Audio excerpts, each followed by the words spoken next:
la com, l'émission comme la communication, la publicité ou le média, باش تدخلكم les agences de communication وتعيشكم كيفاش تتخلق الببليسيتي. اليوم في ميماك اوغيلفي لابيل une des agences les plus créatives في تونس mais aussi au niveau régional باش نفسروا لكم كيفاش تخلقت la campagne de communication, le retour de Zaba, le retour de Ben Ali في حلق الوقت.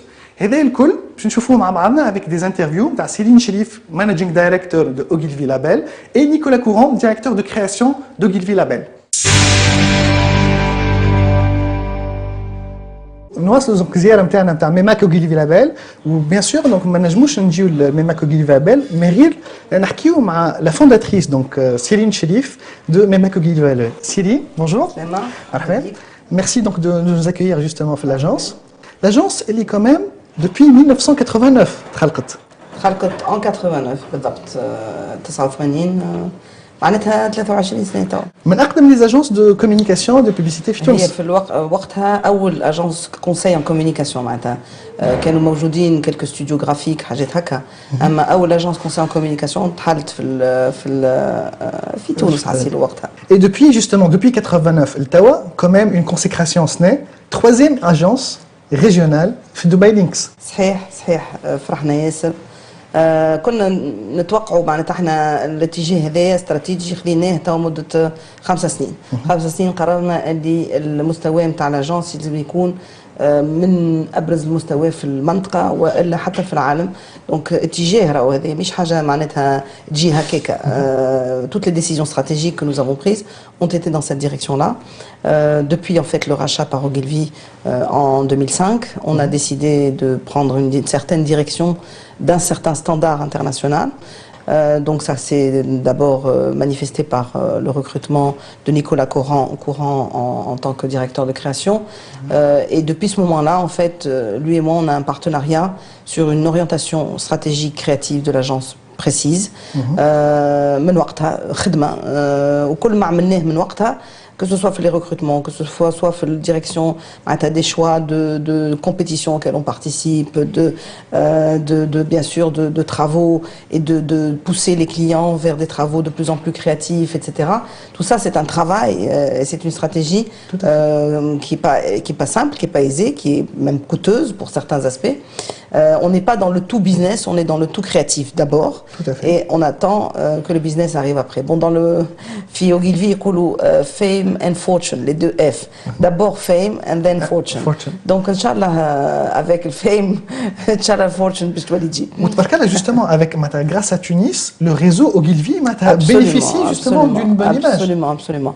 Donc finalement, on a un deuxième pôle, il y a deux pôles dans la région MENA qui brillent créativement, il y a Dubaï d'un côté et il y a Tunis de l'autre. Alors ce qui est très rigolo, c'est que c'est le gros bureau et le petit bureau. Exactement.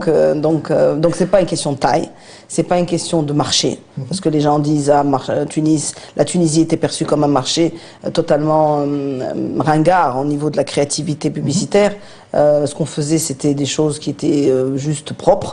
Il n'y avait pas de créativité publicitaire particulière, même si les Karoui ont apporté une certaine touche de tunisianité dont on a beaucoup parlé. Il n'empêche qu'au niveau mondial, on n'a jamais vraiment brillé. Donc, et au niveau mondial, ça pardonne pas. Quand on se confronte aux compétitions, qui sont les compétitions, les festivals internationaux, la seule chose qui est primée, ce sont l'innovation, la qualité des idées et la pertinence et l'innovation publicitaire. Donc ça pardonne pas. Là-bas, même si c'est très joli, même si c'est bien, même si c'est bien fait, si c'est pas une idée pertinente au niveau publicitaire, on n'a rien du tout. Donc c'était intéressant parce que ça permet de se retrouver dans une certaine humilité, de voir tout le travail qu'il y a à faire et de voir dans quelle mesure un marché qui m'a Tunis ينجم يضيف حاجة للإشهار بصفة عامة عالمية.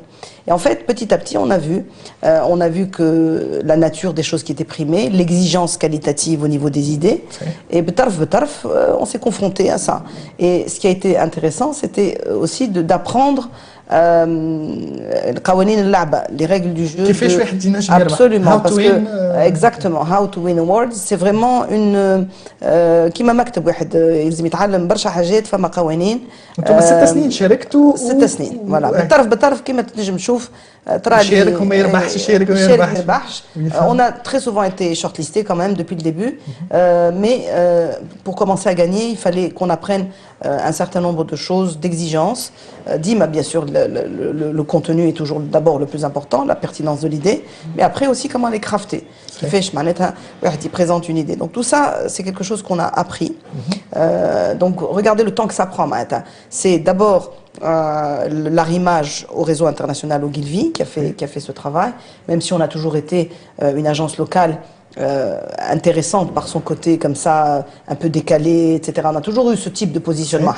Mais on était à la fois stratégique, donc c'était l'agence qui avait fait le choix de l'approche stratégique des choses. Donc c'était quelque chose sur lequel on n'a jamais lésiné. Et par ailleurs, on a toujours eu ce petit ton décalé, ce petit ton un peu ça nous a poursuivi longtemps.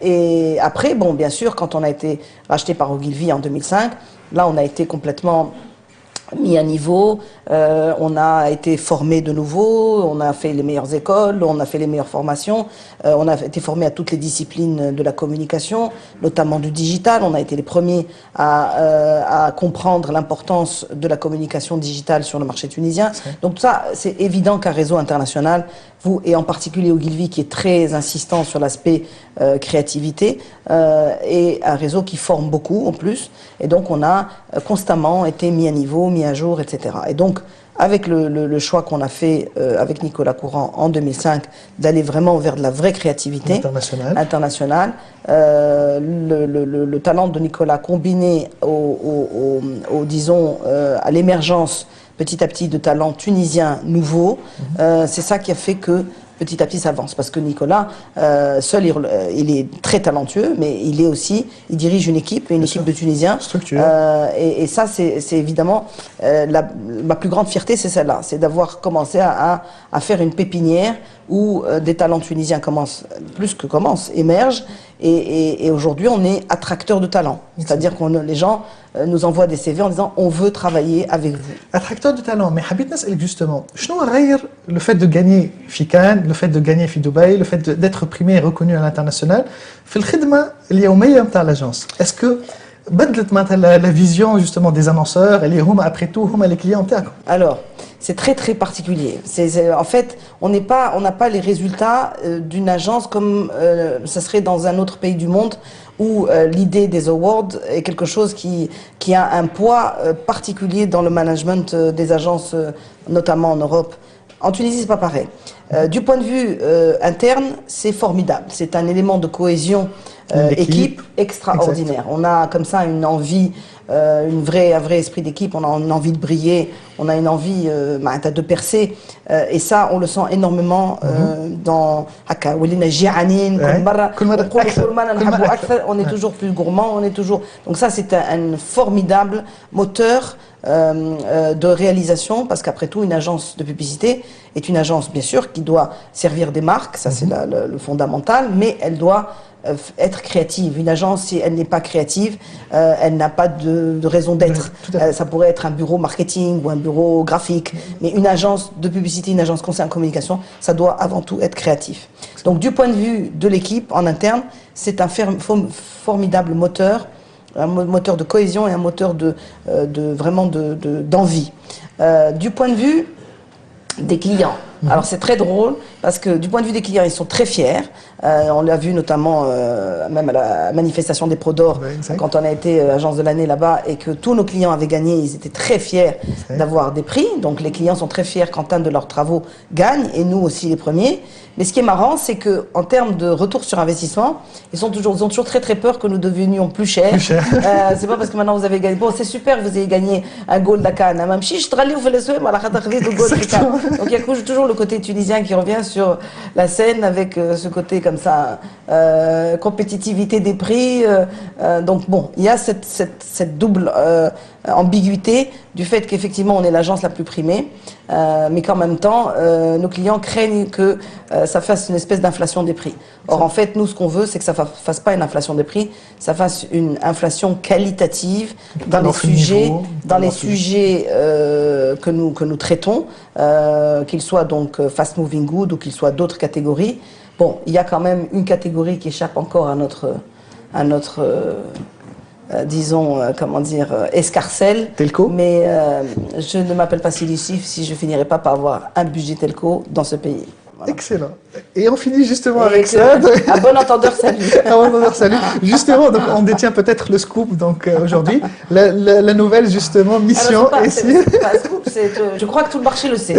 Mais bon, sauf que maintenant, c'est quand même un peu bizarre que l'agence la plus créative du marché, celle qui brille sur toutes les disciplines, que ce soit en advertising, en digital ou en activation, n'est pas un des plus importants budgets de ce pays. Ça, c'est quand même bon, mais on finira par l'avoir à la force du poignet. Merci beaucoup. Marhaba, merci à vous.